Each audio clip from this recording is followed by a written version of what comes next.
When you were speaking earlier, I was reminded of a quote from Viktor Frankl. You know, it's between stimulus and response, there is a space. In that space is our power to choose our response.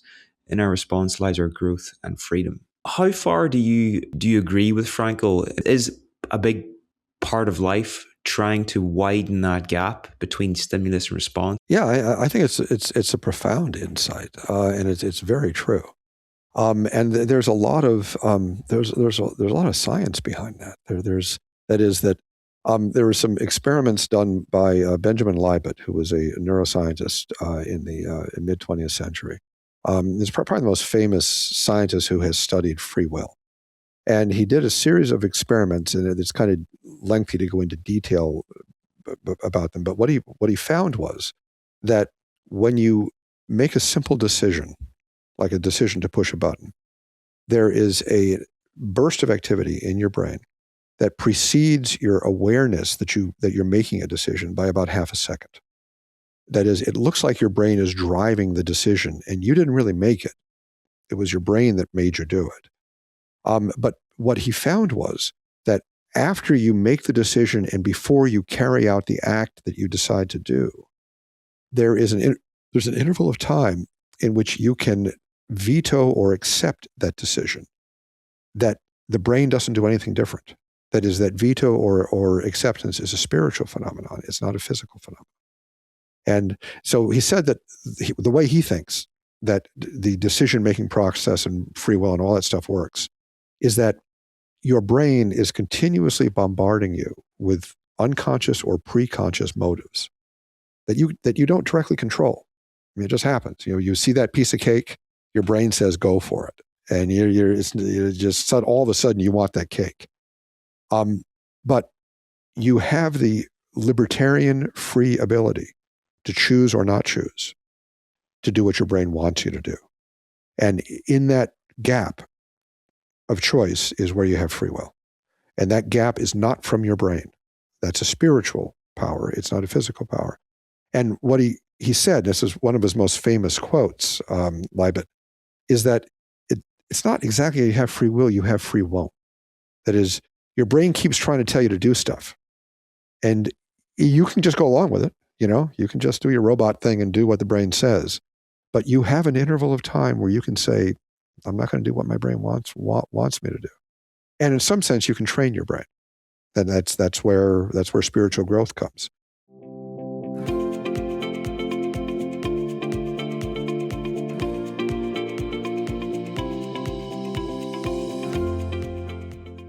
Okay, Mike, welcome to the show. Now, to get started, you used to be a materialist. What caused you to change your mind about this?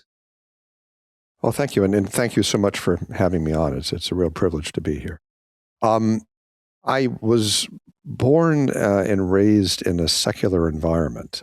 My family really weren't Christians. I would occasionally be taken to church by my mother for holidays, but I wasn't baptized. And I grew up really worshiping science. I thought science was the key to understanding everything. And I loved the natural world, and I dreamed being an astronomer or a doctor or a scientist or whatever. And I wasn't hostile to Christianity. I was never an angry atheist. In fact, I actually thought Christians were pretty nice people. And I thought it was a beautiful story. I just didn't think it was true. I thought it was a myth. So I went to college. I majored in biochemistry in college. I went to medical school. I fell in love with neuroscience in medical school and really thought that by understanding the brain, I could understand what it meant to be human, that sort of all the secrets of what it was to be a human being and all the secrets of life were inside the brain somehow. So I wanted to be a neurosurgeon. I was fascinated by the brain. And I trained in neurosurgery and began on faculty at Stony Brook in Long Island in 1991, and I've been there ever since. I'm a professor of neurosurgery now, and I'm the director of the Neurosurgery residency training program, and I've had a lot of academic work that I've done. And I've done about 7,000 brain operations in my career. And I began noticing earlier in my career that a lot of the stuff that I had read in my textbooks didn't seem to be true. That is, and the textbooks were all, of course, as in you would expect in mainstream neuroscience, materialistic. That is, that thought and consciousness and everything came from a certain part of the brain, the cortex or the frontal lobes or wherever. And I started seeing patients who didn't fit that paradigm. I have a young girl who was born missing about 2/3 of her brain.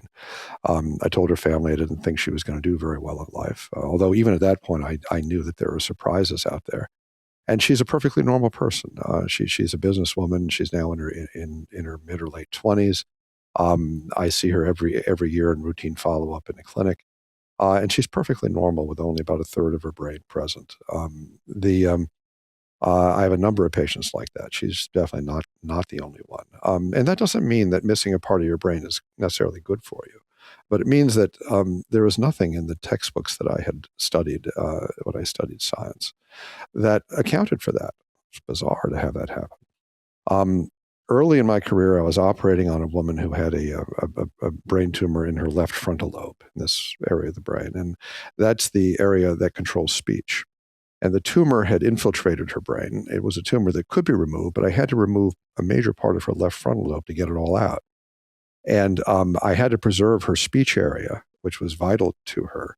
So I had to have her awake for the surgery so I could map her brain and find the speech area. And we use local anesthesia, so there's no pain. The brain doesn't feel pain. And I did the surgery, and I was talking to her through the operation so I could make sure her speech area was protected. We had a conversation, went on for several hours during the surgery while I was taking out a large part of her left frontal lobe. And I thought that was such a strange thing after the surgery. I think it's there's no textbook anywhere that says you can take out a lot of the left frontal lobe while you're talking to somebody and they don't turn a hair. They're perfectly normal all the way through. So I began looking at the neuroscience of this and looking at what other people had thought. And I came across the work of a neurosurgeon, a neuroscientist named Wilder Penfield, who's very, very well known in the neurosurgical profession. He's one of the great pioneering neurosurgeons, and he's the greatest neuroscientist in neurosurgery. He really is responsible for brain mapping, for understanding what parts of the brain control things.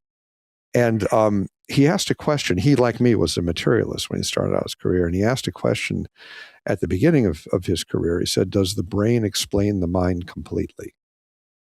Is everything in the mind in some way explained by what the brain does? And he said, yeah, it seems to, when he was young. And at the end of his 40-year career, he looked back and he said, no, there's stuff in the mind that's not from the brain, for sure. And he wrote a book called Mystery of the Mind, which is a wonderful book where he details what he found in his research on mind-brain relationships and brain mapping. And I was seeing the same thing that he saw. So I looked much more deeply into it, and I'm happy to talk about that neuroscience if you would like me to. That's so interesting. Thanks for sharing. And with Penfield's work, am I right in saying that he would stimulate the brain while the patient was awake, and then he could trigger movements, he could trigger emotions, even memories?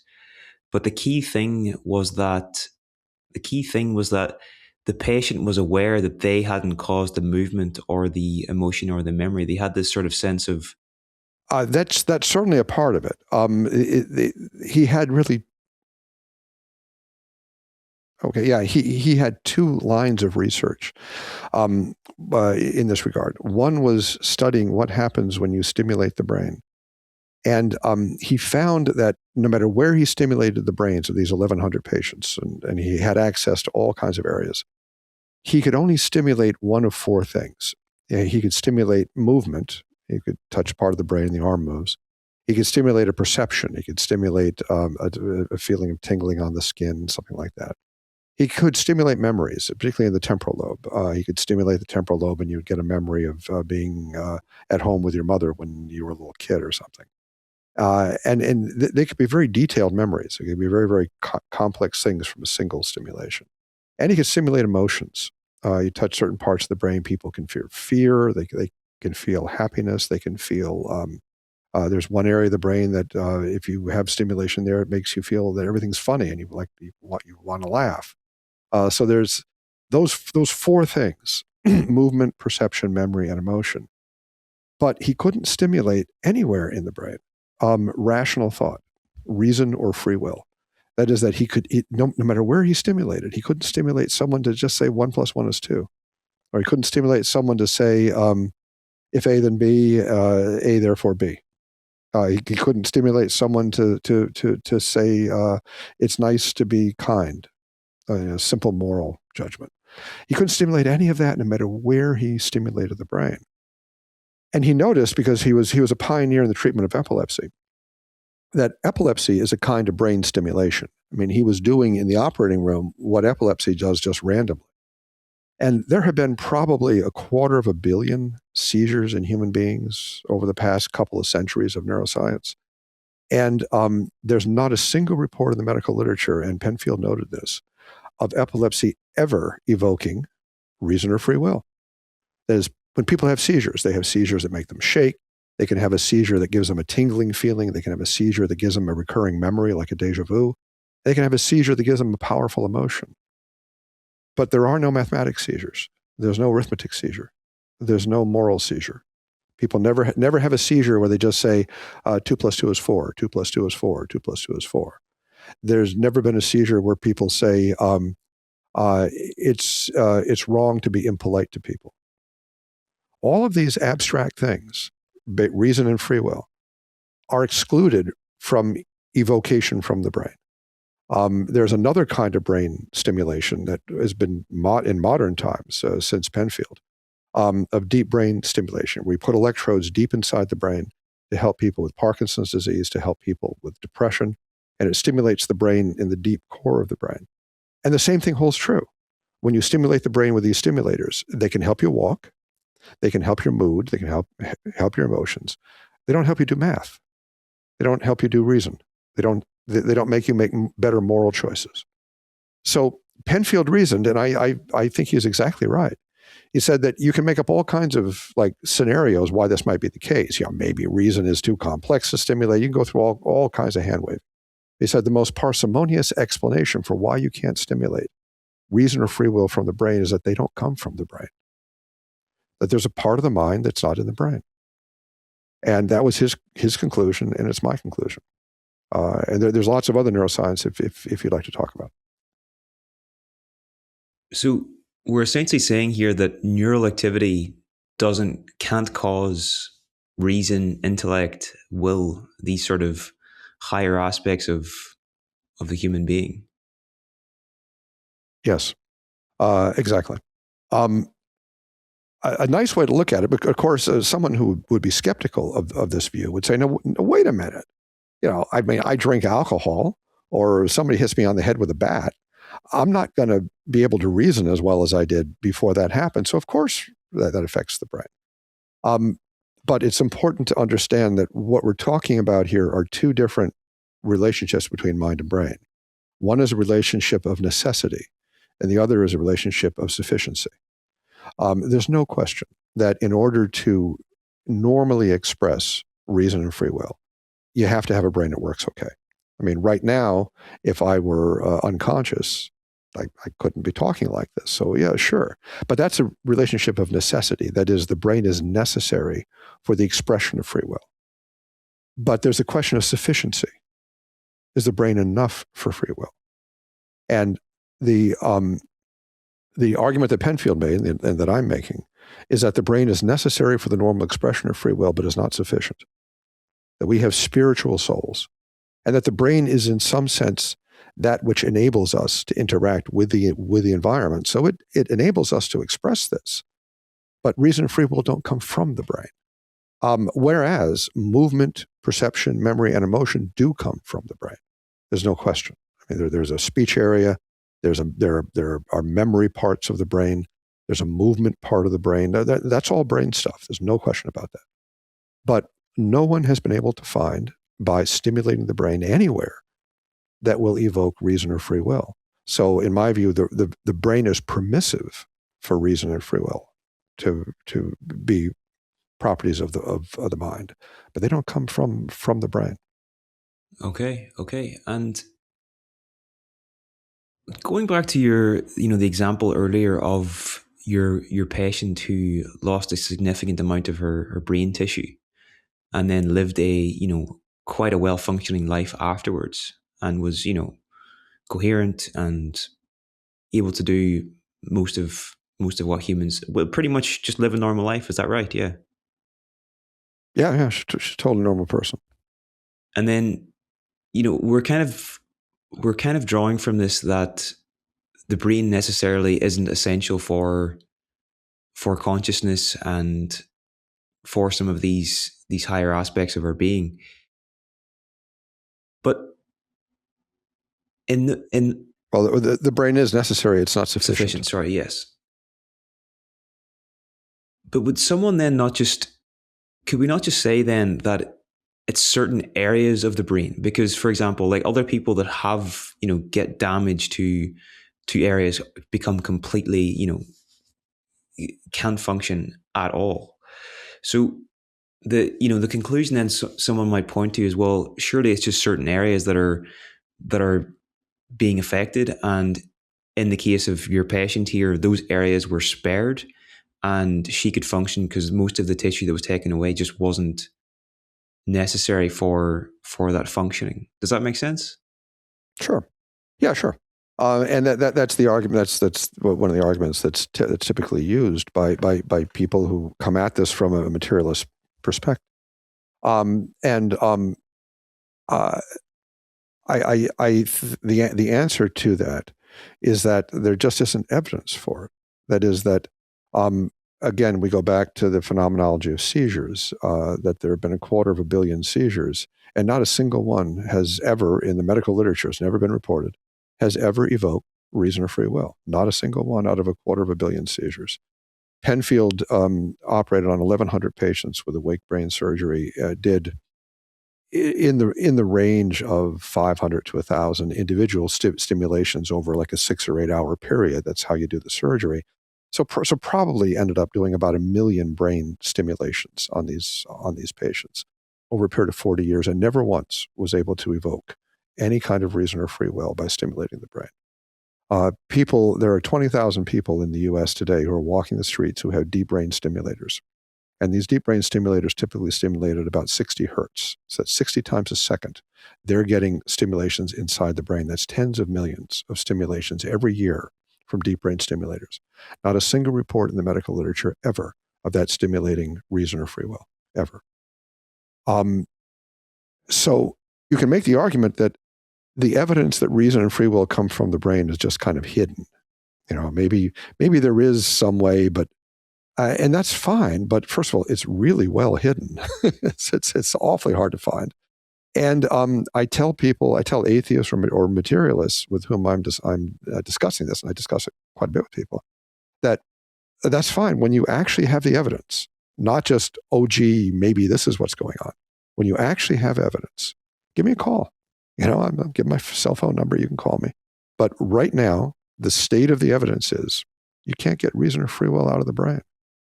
You can suppress it by brain damage. That can definitely happen. But all that shows is that in some situations, the brain is necessary for the normal expression of reason and free will. That doesn't mean that reason and free will come from the brain. Coming from the brain is a different question, and there's no evidence whatsoever for that. Okay. This is off topic, but something I'm curious to ask you about, because I don't speak to many neurosurgeons, is that must be an incredibly high pressure job. So I was wanting to ask, could you remember the first few times that you were actually operating on an individual's brain and what that experience was like? And yeah, that's go ahead. I'm sorry. And how do you deal with that kind of pressure, that kind of responsibility? I pray a lot. that I find that helps quite a bit. The first time I ever saw brain surgery was when I was a medical student, and part of my reason for going into neurosurgery, besides my fascination with the brain, is that my mother had a brain aneurysm rupture when I was about 2 years old, and she had surgery at Columbia Presbyterian Hospital in New York City, and she did okay. She had some residual brain issues, but she made a good recovery. And so I had always thought of that hospital as a place to save my mother, and that turned out to be where I went to medical school. So I was in a neurosurgical operating room there, and the first time I ever got to see brain surgery, and I always thought that was probably the room that my mother was operated on in. So I thought that meant a lot to me, kind of emotionally. I was fascinated by the thing that fascinated me the most about the brain when I first saw brain surgery was that it pulses. There's a small pulse on the surface of the brain associated with the heartbeat, and that has fascinated me in terms of what those dynamics mean. And actually, my main research as a neurosurgeon has turned out to be how the brain deals with pulsatility and how the blood flow deals with pulsatility. So that kind of stuck with me. The experience of operating on the brain, it's obviously high stress, although part of the job of being a neurosurgeon is to make it routine. That is, that to acquire enough skill over a period of years that you kind of know what you're doing, and it becomes hopefully kind of just standard practice. You go in and you do your job, things go well, and you go home. As far as the stress goes, there's no way out of it. I'm the residency training director, so I train the young neurosurgeons at Stony Brook. And I tell them when they start, it's a 7-year training program. I tell them when they start training that all these people are very bright people. They're like the best in their class. They're the brightest guys. They go into brain surgery. They're like the best. I said that this is the last time that you're going to be confident. That is, once you start this job, this job is bigger than you are, and you will never master it. You'll never be on top of it. It's always challenging. Things can go wrong at any time. And I tell them that neurosurgery is, in some sense, the management of failure, meaning the realization that you're never going to be perfect. This is a tough job. And what you have to do is to try to minimize the things that go wrong. And you try to put a distance between the patient and the things that go wrong. That is, that if something goes wrong, you want it to be something that's not going to hurt the patient. And you want the patient to come through it well. This is a whole big thing. How neurosurgeons deal with stress is a very real topic. There's no perfect way to master it. Again, you try to get good at what you do. You try to make it so it's sufficiently routine that the outcomes are predictable and good, and you try to minimize the risks. Yeah, I can't imagine the pressure, but as you say, a big part of that is trying to make as much as possible of it as routine, so that you can. Yeah. Okay. Well, in some ways, it's like flying a plane. It's like being an airline pilot. I can't imagine flying a jumbo jet and having 300 people behind me whose lives are dependent upon what I do. But the pilots who do it have been doing it for years, and they get really, really, really good at it, and they're able to do it. Even a stressful job, if you work at it hard and get good at it, it's manageable. Yeah. Okay. So going back now to the topics of your book, like the book, The Immortal Mind. What would you say is the relationship between an immaterial mind and neurons? Like, do you see the brain as more of a receiver of consciousness than a generator? Like, how do you look at that? Yeah, it's a great question. It's a great question. I think there's a lot of validity to the receiver model. You have to be a little careful. The analogy isn't perfect. There was a way of looking at this that was proposed years ago by a number of philosophers and scientists, and most notably William James, who was sort of a pioneer in American psychology. And what he proposed, which makes a lot of sense to me, is that the brain doesn't really generate the mind as much as it focuses the mind. It's the experience of mystics and many people who pray deeply and so on, that the mind seems to have powers that are enormously greater than what we experience in everyday life. In a sense, the mind or the soul is bigger than what we know.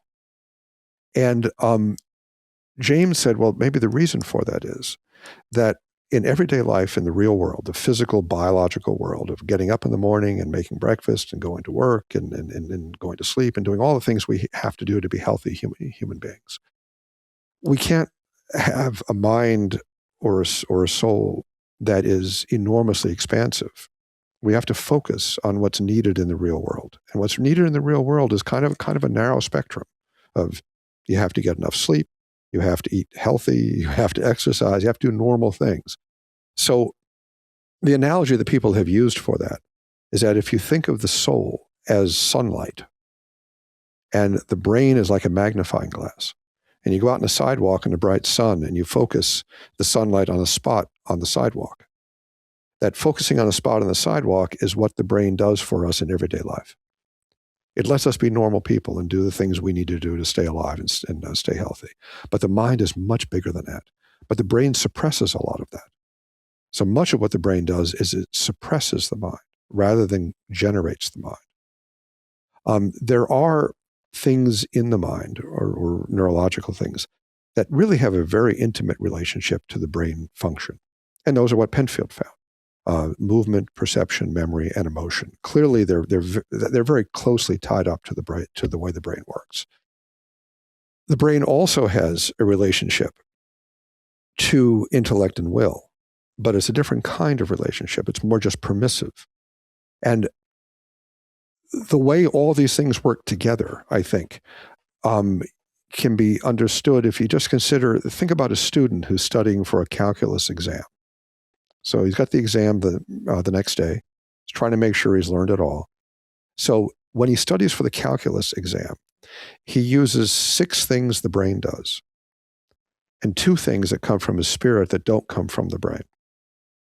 The 6 things the brain does, besides the movement, perception, memory, and emotion, the brain also does homeostasis. It keeps your blood pressure okay. It keeps your heart rate okay. It also does arousal. That is, it makes sure you're awake. If your brain isn't working too well, you're in a coma, you're not awake. So the student, in order to study for his exam, first of all, he's got to have a heartbeat. He's got to be breathing. So the brain's doing that.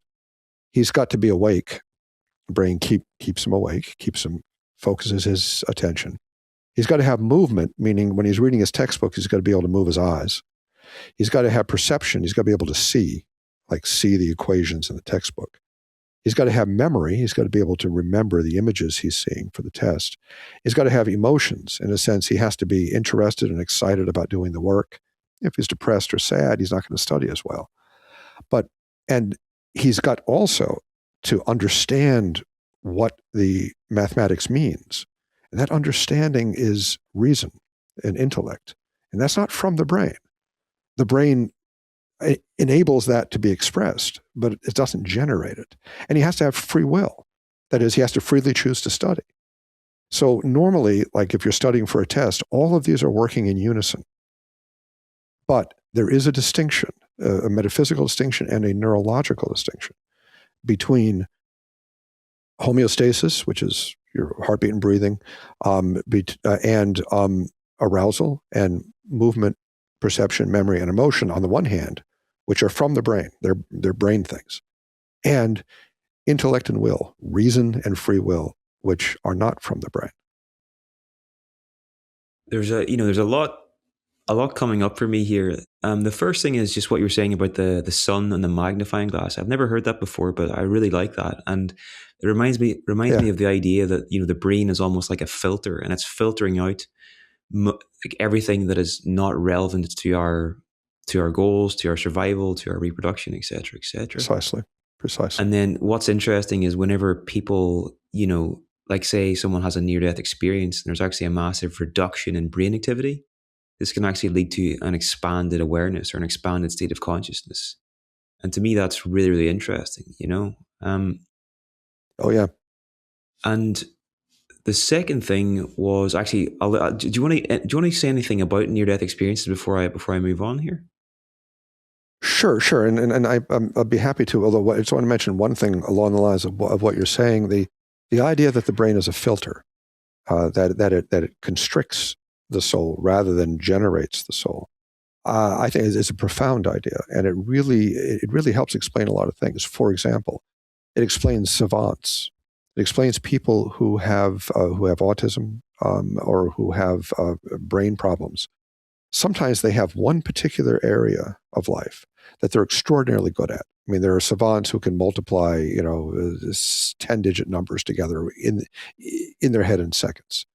And if the brain normally focuses the soul on one particular thing, like just living normally, and there's some problem with the brain function, you can certainly imagine that the higher powers of the soul might get through. They might not be focused and get through, and that's why savants can do some limited things in a way that's almost superhuman, because they're expressing what's really in all of us, but our brains are filter that, and their brains, because they have a brain problem, don't filter that one particular thing.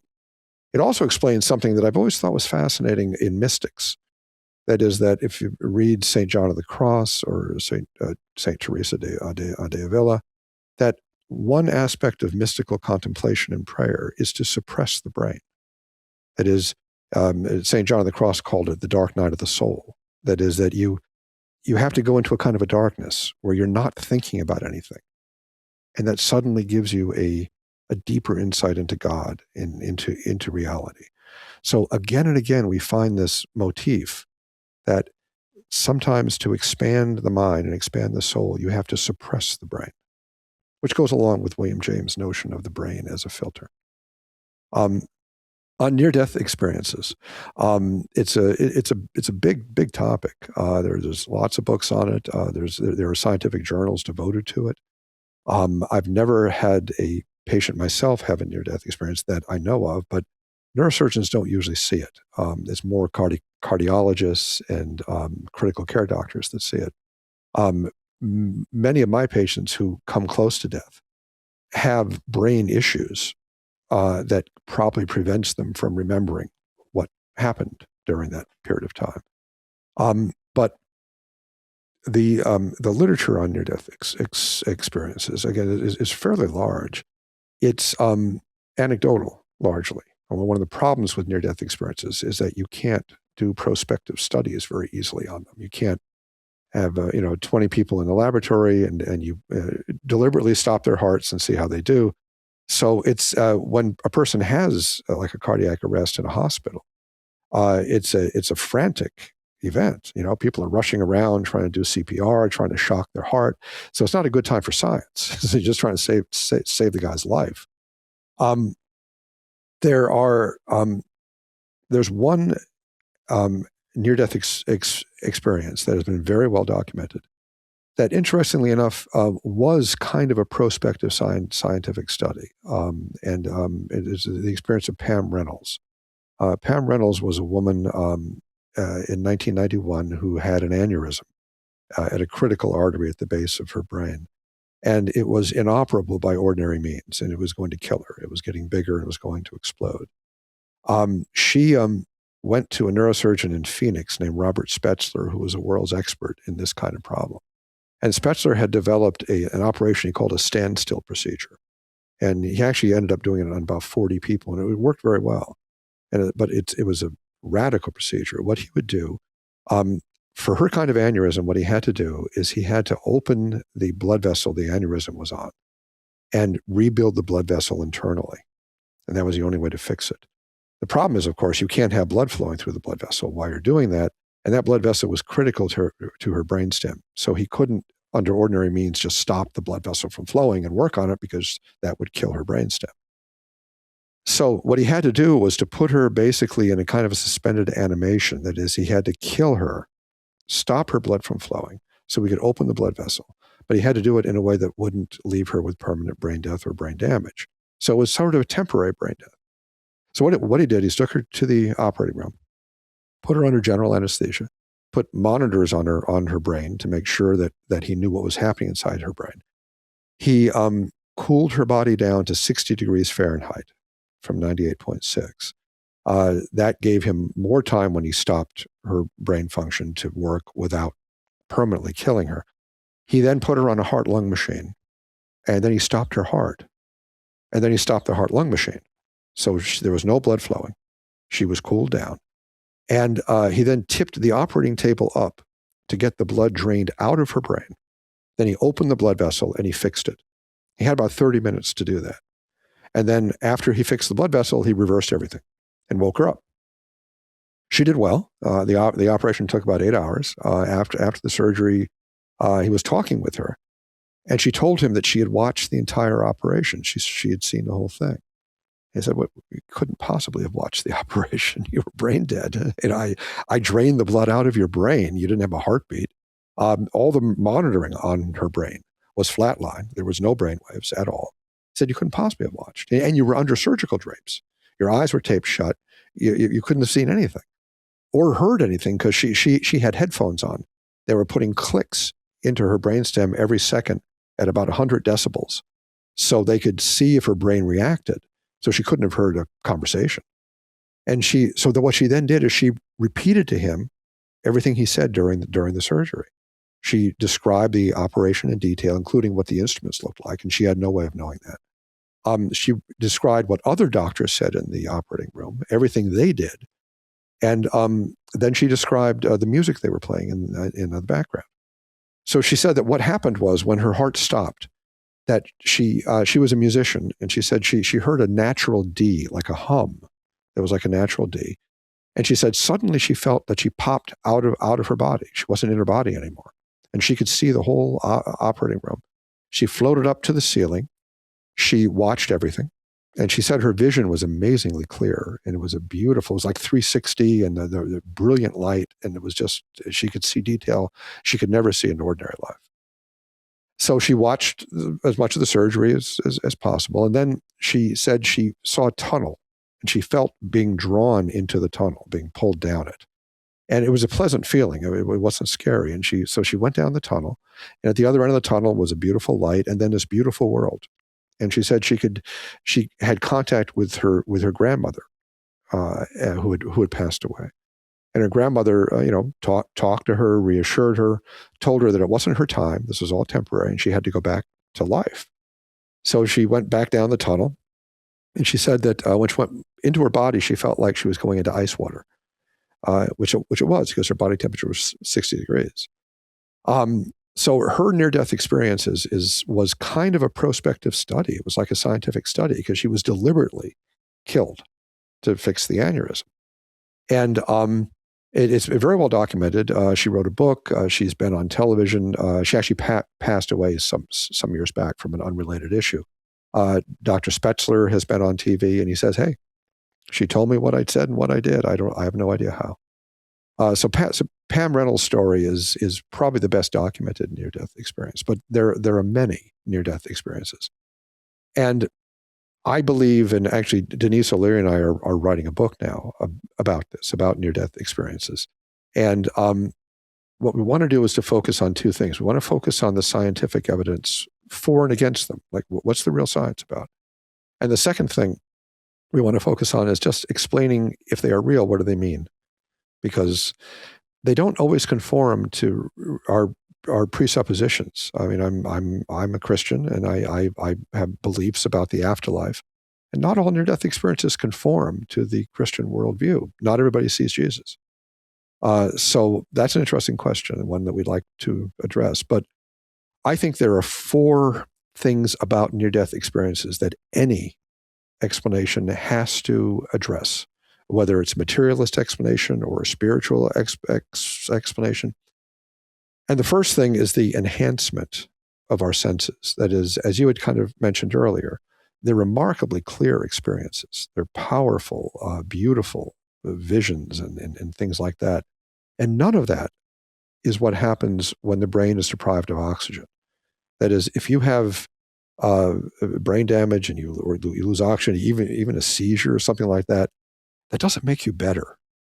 It doesn't improve your brain function. But near-death experiences do. They make you much better. So that's one thing that has to be accounted for, is why are people better in brain death experiences? The second thing that has to be explained is veridical out-of-body experiences. Veridical meaning that you can check and show to be right. And a lot of people have had these. There are thousands of reports of people having experiences out of their bodies where they see things that they could not have known in their bodies. They'll be able to see things in the room they couldn't have seen from their perspective that they were in, or know things they couldn't have known. Pam Pam Reynolds is a good example. She's brain dead under layers of surgical drapes and saw the whole operation. The third thing that has to be explained, and I think this is fascinating and is often not adequately addressed, is the fact that when people go down the tunnel, they commonly will meet relatives at the other end of the tunnel. But the relatives are always dead ones. That is, that there's no reported instance in the medical literature that I'm aware of, and this has been looked at rather carefully, of anyone ever reporting seeing a living person at the other end of the tunnel and thinking they were dead. Everybody who is at the other end of the tunnel is genuinely dead. And that implies a knowledge of who's alive and who's dead. That's kind of preternatural. It's fascinating. There are a number of instances of people encountering dead relatives at the other end of the tunnel that they didn't know were dead. There have been situations where the relative died like a day or two before the near-death experiencer had their experience. So they didn't know they were dead, but they saw them there. The other fascinating scenario is people who have been in multiple occupant car accidents where there'd be like 6 people in a car. There's a car accident. People get taken to different hospitals. In one hospital, a person has a near-death experience. In another hospital, one of the 6 will die. The person with a near-death experience will meet the one person who died at the other end of the tunnel, but not the other 4 at the other end of the tunnel. They don't meet living people, only dead people, even if they didn't know they were dead. So the fourth phenomenon that any explanation for near-death experiences has to account for is that near-death experiences are usually transformative. People are very different after the experiences, and they're different more profoundly than they would be just from being very sick. That is, if you have a near-death, if you come close to death or your heart stops, but you don't have a near-death experience, and most people don't. It's only about 20% of people whose heart stops that have a near-death experience. The ones who don't have a near-death experience are not transformed in the same way of those who do. And the transformative concept seems kind of subjective, So, all right, well, so they're transformed, they had this big experience. But there is actually a fascinating fact about the transformation that interests me greatly. And that is that when you look at people who commit suicide, the strongest predictor by far for who will commit suicide is who has previously attempted it. That is, suicide attempts become addictive, and people keep trying very, very often. When people have near-death experiences in a suicide attempt, they essentially never try suicide again. Their desire for suicide ends. They are so transformed that they no longer want suicide. Now, people also lose their fear of death. So the reason they don't want suicide generally is not because they fear death, just the opposite. They see the value of life, and they don't attempt suicide again. So people are genuinely transformed by near-death experiences. So whatever explanation we try to put forth for near-death experiences, we have to account for those 4 things. Can you tell me about the work of Adrian Owen? Adrian Owen's a fascinating scientist and has done some remarkable work on persistent vegetative state. He published an article in, oh goodness gracious, I think it was the journal Science, if I'm not mistaken, back in around 2005, called Detecting Awareness in the Persistent Vegetative State. And what he did, there's a condition that's actually even deeper than coma that's called persistent vegetative state. And that's a condition in which a person has brain damage that is so profound that they're assumed not to have any mental state whatsoever. So they're kind of a vegetable. That's where the word vegetative comes from, meaning they're a living organism without any kind of mind at all. And they lay there in bed. It goes on indefinitely after the injury. It's a tragic scenario. But they'll lay in bed and they open their eyes, they can breathe, they can move, but they don't show any kind of indication of being aware of anything. It's just a bunch of reflexes. So the assumption has been made, or had been made for a very long time, that again, these people had no mental states at all. So Owen realized that people who were that impaired because of brain damage had behavioral impairment. That is, that they couldn't express themselves. So who knew what was going on inside their mind? And he figured out a way to explore that. And what he used was functional MRI imaging. And functional MRI imaging is a way of imaging the brain in an MRI machine that looks at regional brain activity. So it can show if the brain is active in certain areas. So he took a woman who was in her 30s, and she had had persistent vegetative state. I think it was from a car accident. And she'd been that way for several years. She'd been very reliably diagnosed as persistent vegetative state with no mental state whatsoever. He put her in an MRI machine, and he did functional MRI imaging. And he put headphones on her, and he asked her to think about things. He said, think about playing tennis.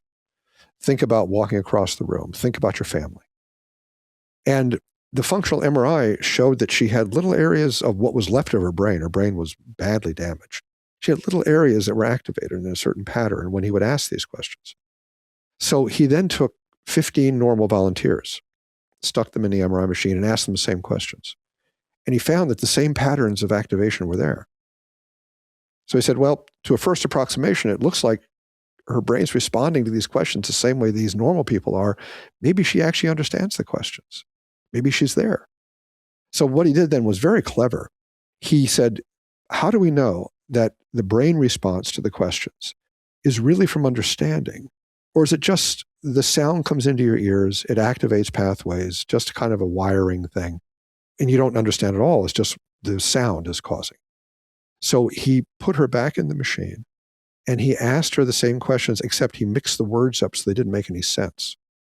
So instead of saying, imagine that you're walking across the room, he would say, walking, imagine room across your. It was nonsense. And it was nonsense, her brain was silent. Her brain only responded when the question made sense. So he said, she's there.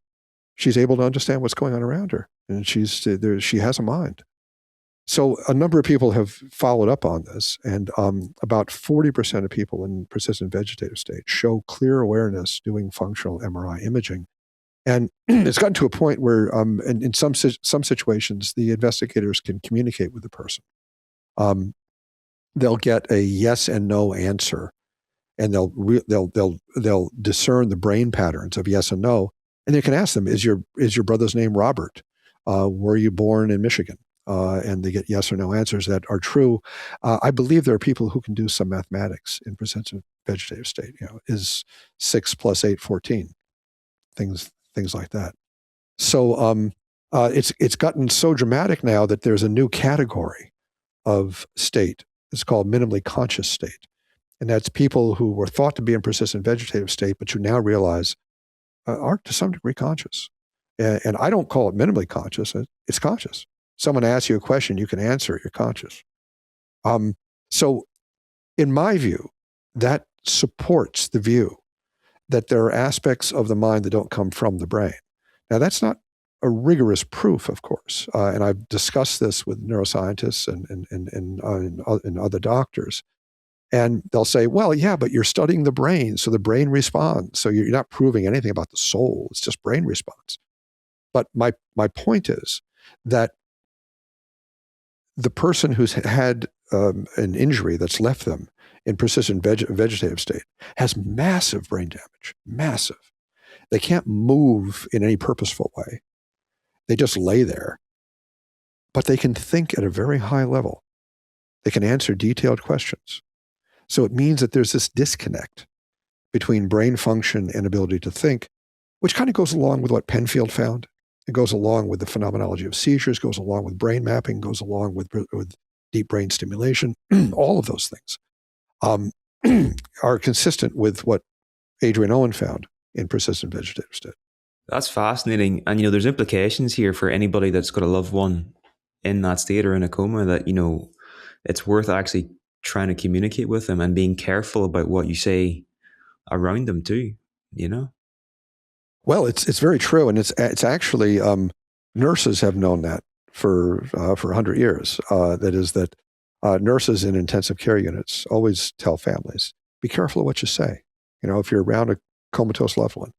Because if you say something that's upsetting, it's very often the person's heart rate will rise. The person will show evidence of anxiety, even if they're comatose. So the people who work with people in coma know that you have to be careful of what you say. You say things that encourage them, that make them relax and make them hopeful. So what healthcare workers had known intuitively for years, Adrian Owen kind of showed scientifically. Another really interesting thing I discovered when preparing for this conversation was paradoxical lucidity and cases of Alzheimer patients. Can you just share a little bit about that as well? Sure. When people are suffering from dementia, of which Alzheimer's is probably the most common cause, they often will have a long period of time over which their memory and cognitive functions decline until they get to the point where they can't interact. They're really profoundly impaired, and they pass away. It is a very common experience that during the time that people are deteriorating profoundly, they can have short episodes of basically normal mental function. The episodes typically will be 30 to 45 minutes, where they just wake up and they're their old self again. Denise O'Leary, my co-author in The Immortal Mind, her father had one of these episodes when he was dying. And it used to be called terminal lucidity because it was rather common that this episode would occur within, say, a day or so of dying. It is just before death. The person would kind of come around, speak with the family, be quite lucid, quite coherent, and then slip back away. But it doesn't necessarily relate to dying. That is, there are people who have this happen years before they die. And I have a colleague, Stephen Post, who is an ethicist at Stony Brook, who's actually written a book about this, about paradoxical lucidity. And it is not all that well studied, meaning that the other things we've talked about seizures and brain mapping and even persistent vegetative state. There's a lot of science there. This is just beginning. People are just beginning to explore paradoxical lucidity in systematic scientific ways. But the reality is that people with virtually destroyed brains can all of a sudden wake up and be pretty normal for a while. I think that's further evidence of the existence of a soul that transcends brain function. There are materialists who claim it's just a glitch. It's just, the brain, the neurons just happen to get it right for a short period of time. I don't think that's a very convincing explanation, but it's a fascinating thing.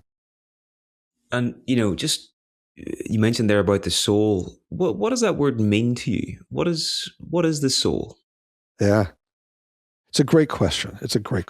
I'm a Christian, so I kind of come from a tradition of Christian philosophy and Christian theology. In Christianity, I believe there are two ways that people have tended to look at the soul, and one I call a Platonic way, and the other is an Aristotelian way. The Platonic way of looking at the soul is that it's a separate substance. In some sense, it's like a ghost that inhabits your body. And it makes you who you are. And in some sense, you are your soul. And your body is kind of a machine. In fact, Descartes, who followed the sort of Platonic way of understanding the soul, saw the body as a meat machine. And the soul was what he called a res cogitans, which is a thinking substance. And the body was a res extensa, which is a physical extended substance. And in a human being, they meet, they're blended together. And when you die, your soul goes off to heaven and your body goes to the grave. That's one way of looking at the soul. There are things to say for that, particularly in near-death experiences. I think there's a lot of congruence there. But my vision of the soul is more Aristotelian, which was the vision of Thomas Aquinas. And the Thomistic or Aristotelian way of understanding the soul is that it's not a ghost in that sense. It's not all that mystical. All a soul is it's the set of abilities that you have that make you alive. So everything that you do that's characteristic of you as a living human being is the result of your soul. So that if you think of what is true of a person before they die, if they're healthy, and then right after they die, and you subtract after from before, What's left is the soul.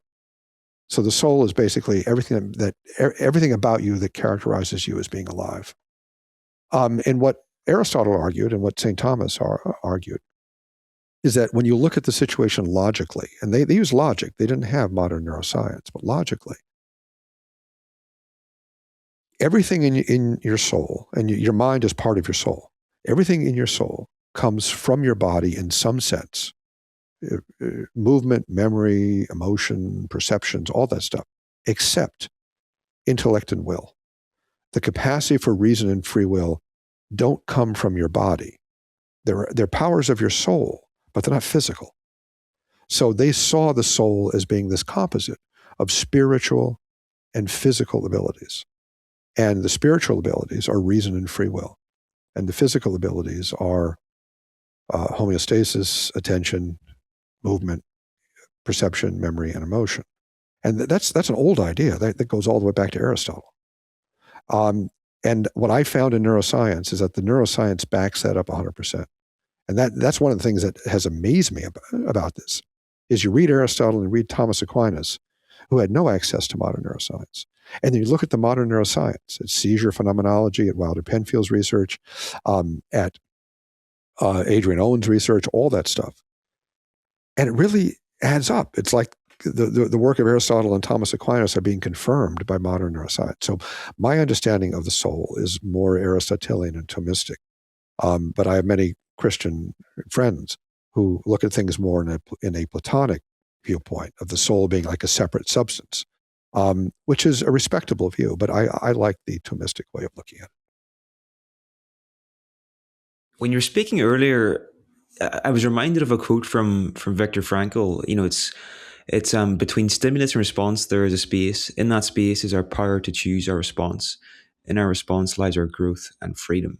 And if we live in a culture that is predominantly materialist, there is no space there. Everything is just a result of what's happening in the brain. We're all just kind of almost just acting out the impulses of this organ a little bit, and for me that's a very nihilistic view. So what you're sharing here has, I think, tremendous significance for our sense of meaning in life. And how far do you agree with Frankl in that view that this is it worth aiming? Is a big part of life trying to widen that gap between stimulus and response, and we do that by spending as much time as possible sort of in the higher aspects of our being, in the intellect, in the will, etc., etc. Does that make sense? Yeah, I think it's a profound insight, and it's very true. And there's a lot of there's a lot of science behind that. There were some experiments done by Benjamin Libet, who was a neuroscientist in the mid-20th century. He's probably the most famous scientist who has studied free will. And he did a series of experiments, and it's kind of lengthy to go into detail about them. But what he found was that when you make a simple decision, like a decision to push a button, there is a burst of activity in your brain that precedes your awareness that you're making a decision by about half a second. That is, it looks like your brain is driving the decision, and you didn't really make it. It was your brain that made you do it. But what he found was that after you make the decision and before you carry out the act that you decide to do, there's an interval of time in which you can veto or accept that decision, that the brain doesn't do anything different.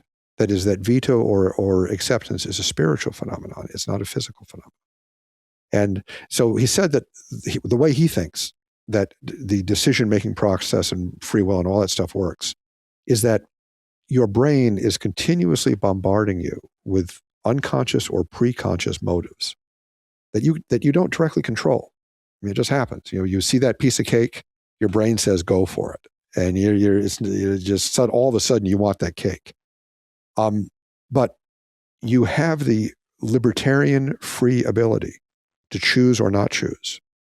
to do what your brain wants you to do. And in that gap of choice is where you have free will. And that gap is not from your brain. That's a spiritual power. It's not a physical power. And what he said, this is one of his most famous quotes, Libet, is that it's not exactly you have free will, you have free won't. That is, your brain keeps trying to tell you to do stuff. And you can just go along with it. You can just do your robot thing and do what the brain says. But you have an interval of time where you can say, I'm not going to do what my brain wants me to do. And in some sense, you can train your brain. And that's where spiritual growth comes. So what makes us fully human is our spiritual powers of reason and free will. Aside from reason and free will, we don't differ from animals. I mean, my animal likes my dog likes bacon. I like bacon. My dog likes to sleep. I like to sleep. Those are all dog things. What makes us uniquely human is we have the capacity for reason and the capacity for free will. And I think it's vitally important for us as a culture and us as a society. There are many, many scientists out there and materialists or atheist philosophers who deny free will, who say that there is no free will. We cannot have free will. I mean, when you look at science, it's not possible. Everything is a frozen lattice. Physics and chemistry move us. We don't really have choices. We're sort of deluded in having choices. But that's certainly not true. And if you want to, I can go into more details to why that's not true, but it's definitely not true from a scientific standpoint. It's not true. But even if one accepts that it's not true, it's also vitally important that we don't accept the idea as a culture that we don't have free will. Because the essence of totalitarianism is what Hannah Arendt called mass movement. That is, totalitarians who want to turn a nation into a Nazi empire or a communist tyranny. They make it happen by getting people as a unit in very large numbers to do their will, to do the will of the rulers. And so that's why all these mass movements, you've got thousands of people in the streets with their fists up and they're all doing the same thing. And for a totalitarian state to progress, you have to remove the idea from the people that they have free will. They have to be livestock. They have to be herdable. And you have to get this herd movement going on. And free will is the mortal enemy of moving people in a herd. You can't herd cats. You can't herd people who have their own ideas. So the whole goal of totalitarianism is to eliminate the idea of free will. You want people just to obey, just to do what they're told. And if we accept, the fact is we have free will. There's no question about that. And if we accept the premise that we don't, which many, many scientists are trying to get us to accept, it leaves us vulnerable to totalitarian ideas. So free will is real, and it's very important that we say it out loud and that people understand that we do have the power to choose. For sure. Okay. Mike, what a great note to end on. I've enjoyed every minute of this. Where can people learn more about your work? Where can they get the book? And where would you send them after this conversation? Sure. The book is on Amazon. It's called The Immortal Mind, co-authored by myself and Denise O'Leary, who's a dear friend, who's a science journalist from Canada. I blog a lot at Mind Matters News, part of the Discovery Institute, and I blog a lot at Evolution News and Views, also at the Discovery Institute, and I'm on YouTube a lot. I have the privilege of doing interviews like this, so please listen in. Thank you, Mike. Thank you, Niall. It's a privilege to meet you, and thank you. If you enjoyed this episode, you might also enjoy getting our 7 Insights newsletter. This is a once per month email where I share 7 of the most valuable insights I've uncovered in the previous 30 days. It includes book, podcast, and documentary recommendations, as well as questions and quotes specifically curated to help you live a more creative, intentional, and meaningful life. It currently goes out to over 50,000 subscribers each month. And if you're interested in joining them, you can sign up via the link in the description.